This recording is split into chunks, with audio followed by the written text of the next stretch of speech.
नमस्कार, मानस मिश्रा वाली news India में आप सभी का बहुत बहुत स्वागत करता हूं। एससी एसटी एक्ट के मामले बहुत सारे आते हैं जहां कई फर्जी केसेस लोगों पर झूठे फंसाए जाते हैं और लोगों को फंसा करके कैसे पैसे तक ऐंठने की खबरें आती हैं। बाद में कोर्ट इसे रद्द भी करता है।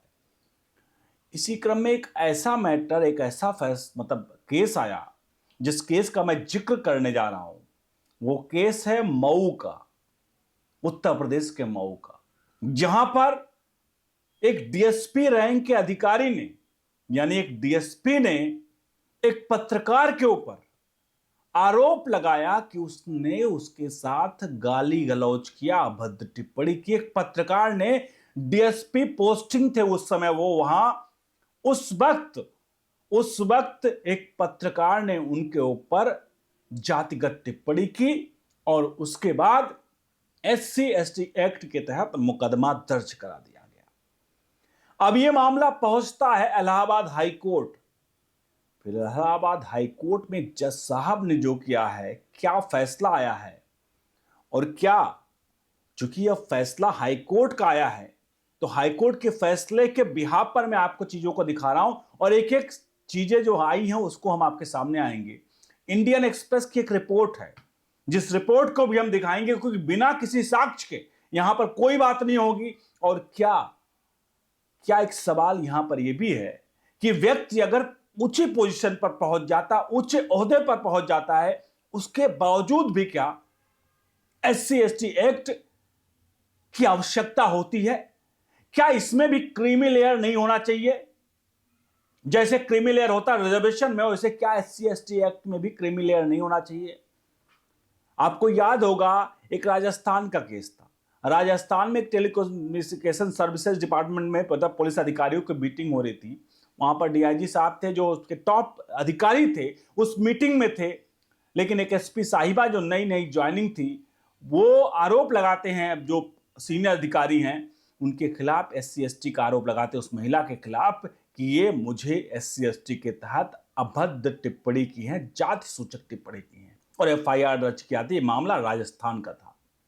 बहरहाल हम उस मामले पर नहीं जा रहे हैं, मैंने सिर्फ एक प्रकरण एक बताया कि मैंने यहां पर जिक्र किया ना कि क्या एससी एसटी केस में भी क्रीमी लेयर नहीं होना चाहिए कि अगर कोई व्यक्ति उच्च पद पर पहुंच चुका है, उसकी समाज में गरिमा है, पदवी है, ऐसे में उसे क्रीमी लेयर माना जाए और वो एससी एसटी केस एक्ट लगाने के दायरे से हटा दिया जाए।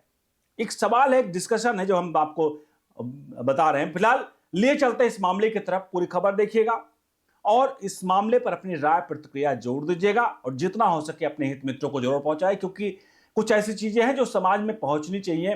कि जिस चीज का कभी होता है, किसी चीज का प्रचार होता है, प्रचार इसलिए किया आता है कि लोगों तक पहुंचे, जिससे अगर कोई गलत चीजों में फंस रहा, भ्रमित हो रहा है तो वो उसमें ना फंसे। इसी तरह कुछ ऐसी चीजें हैं जो समाज में अगर कुछ भ्रामक चीजें स्थिति पैदा कर रही तो उसको भी लोगों तक पहुंचाना है। बहरहाल इस वीडियो को लाइक शेयर करिएगा और पूरे प्रकरण पर अपनी राय प्रतिक्रिया जरूर दीजिएगा। पूरी खबर देखने के बाद कोई भी राय बनाइएगा। आपके सामने मैं पहले एक स्क्रीनशॉट दिखाता हूं, वो है इंडियन एक्सप्रेस की रिपोर्ट। इंडियन एक्सप्रेस की जो रिपोर्ट कह रही है, वो ये रिपोर्ट में ये क्या कह रही है आपको बता दें। जो एफआईआर लिखाया गया इस पूरे मामले में, वो एफआईआर पुलिस अधिकारी सिंह ने आरोप लगाया कि राय ने स्थानीय पुलिस को अपने अनैतिक कामों में सहयोग करने के लिए डराने धमकाने की कोशिश की और ऐसा करने के लिए दबाव डाला, जिसे उन्होंने मना कर दिया। उन्होंने दावा किया कि राय ने उनके खिलाफ उच्च अधिकारियों से शिकायत की। सिंह, जो कि एससी समुदाय से आते हैं, ने एफआईआर में आगे आरोप लगाया कि 8 नवंबर 2024 को जब वह एक स्थानीय स्कूल में एक समारोह में शामिल हो रहे थे, तब राय ने उनकी जाति का नाम लेकर उन्हें गाली दी। हालांकि राय के वकील ने अदालत में कहा कि अभियोजन पक्ष के गवाहों के बयान घटनास्थल के संबंध में काफी हद तक असंगत हैं। उनके बयानों के अनुसार जब जाति से संबंधित अपमानजनक शब्द कहे गए तब पुलिस अधिकारी मौके पर मौजूद नहीं थे।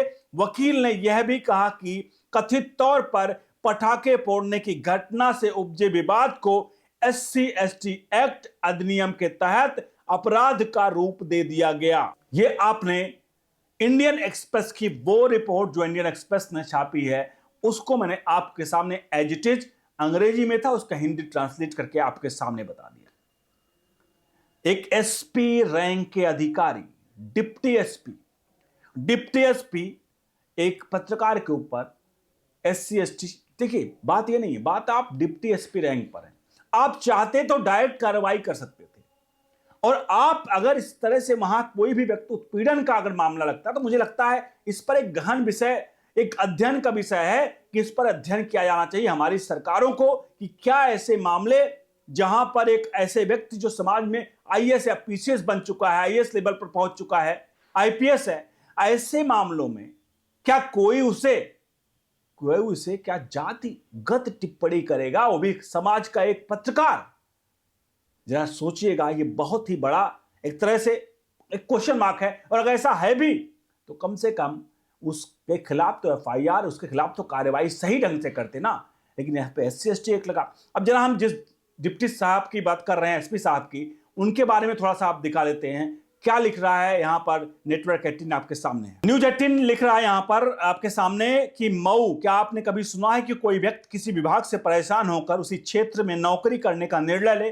अगर नहीं तो मिलिए डॉक्टर अजय विक्रम सिंह से, जो मुरादाबाद जनपद के सिहारी माला के निवासी हैं। उनका जन्म 25 जून 1980 को हुआ और वर्तमान में वे मऊ जनपद के मोहम्मदाबाद गोहाना में डीएसपी पद पर तैनात हैं। डीएसपी डॉक्टर विजय विक्रम सिंह बताते हैं कि वे पहले शिक्षा विभाग में ज्योग्राफी के असिस्टेंट प्रोफेसर रह चुके हैं। उसी दौरान एक पुलिस कर्मी ने उन्हें परेशान किया, जिससे आहत होकर उन्होंने निर्णय लिया कि वे अब पुलिस अधिकारी बनकर रहेंगे। इसके बाद उन्होंने पीसीएस की तैयारी शुरू की। 2018 बैच में उनका चयन हुआ। 2020 से वे पुलिस विभाग में डीएसपी पद से तैनात हैं। ये खबर 2024 की है। 2024 में डीएसपी थे और बता दें ये डीएसपी के पद पर जब थे तभी इन्होंने ये एफआईआर दर्ज कराई थी। और ये अब इस वक्त आजमगढ़ में ट्रैफिक उसमें भी एक अलग अन्य पद पे इस वक्त पोस्टिंग है। मेरा ये दिखाने का मकसद ये था कि ये जो सिंह साहब हैं, सिंह साहब का पुराना भी इतिहास रहा। आखिरकार ये एक तरह से बात करें ना कि जो लोगों की मोटिवेशन होती, बच्चे अगर देखेंगे कि देखिए एक व्यक्ति किस तरह से एक असिस्टेंट प्रोफेसर था, पुलिस वालों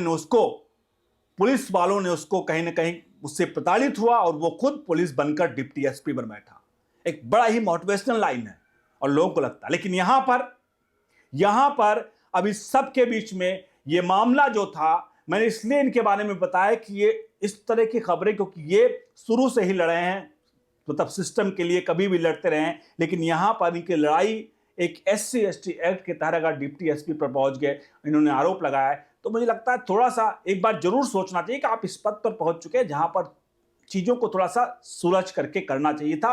लेकिन शायद इन्होंने किया। फिलहाल ये इनकी मर्जी है, इन्होंने किया। ये मेरा खबर दिखाने का सिर्फ इतना मकसद था कि कम से कम इस चीज को समाज में एक बेंचलाइन खींचा जाए, बेंचमार्क खींचा जाए कि क्रीमी लेयर की कम से कम डिसाइड किया जाए कि अगर जिससे रिजर्वेशन में होता है कि एक बार रिजर्वेशन पा लिया तो उसको नहीं चाहिए, उसी प्रकार से इसमें भी होना चाहिए। बहरहाल आगे बढ़ते इस पूरे मामले में कोर्ट ने क्या फैसला सुनाया है।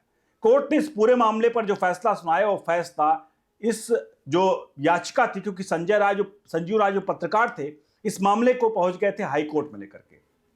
हाई कोर्ट में इलाहाबाद हाई कोर्ट ने क्या टिप्पणी की है यहां पर बताते हैं। इलाहाबाद हाई कोर्ट ने क्या कहा है। एक पुलिस अधिकारी द्वारा एक पत्रकार के खिलाफ एससी एसटी एक्ट के तहत लगाए गए आरोप को रद्द करते हुए इलाहाबाद हाई कोर्ट ने टिप्पणी की कि सिर्फ यह जानना कि कोई व्यक्ति एससी एसटी समुदाय से है, उसे गाली देना और जाति सूचक नामों का इस्तेमाल करना अपराध नहीं माना जाएगा।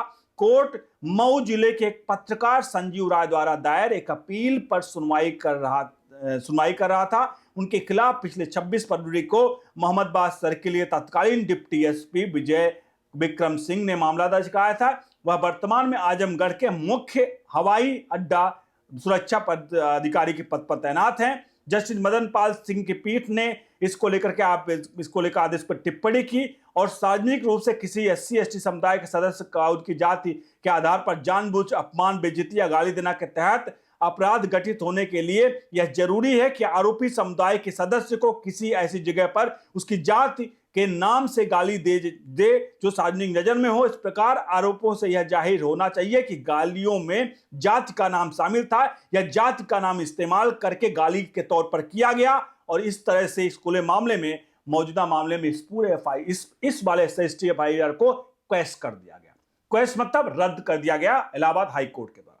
सवाल यहां पर बस इतना है, मेरा मकसद सिर्फ यहां पर इतना था, अगर उसने वाकई में कुछ भी कहा हो, जब एक अधिकारी इस पोस्ट पर पहुंच जाता है, उसका एक अपना एक मतलब वो कुछ भी निर्णय ले सकता। आप डिप्टी एसपी हैं, आप डिप्टी एसपी हैं, जाहिर सी बात है कि अगर एक उसने किया हो तो SC ST के तहत अगर किसी पर मुकदमा लिखाना, और खासकर अब हाईकोर्ट ने उसे क्वैश कर दिया, रद्द कर दिया है, तो जाहिर सी बात है क्या मतलब इसको लेकर के ना कि आप किसी ने फोर्सफुली तरीके से इस तरह से उसके ऊपर इंपोज किया गया SC ST एक्ट, बड़ा सवाल है। पुलिस अधिकारी हैं और इस मामले में अब पूरा का पूरा जो मैंने केस था वो आपके सामने बता दिया।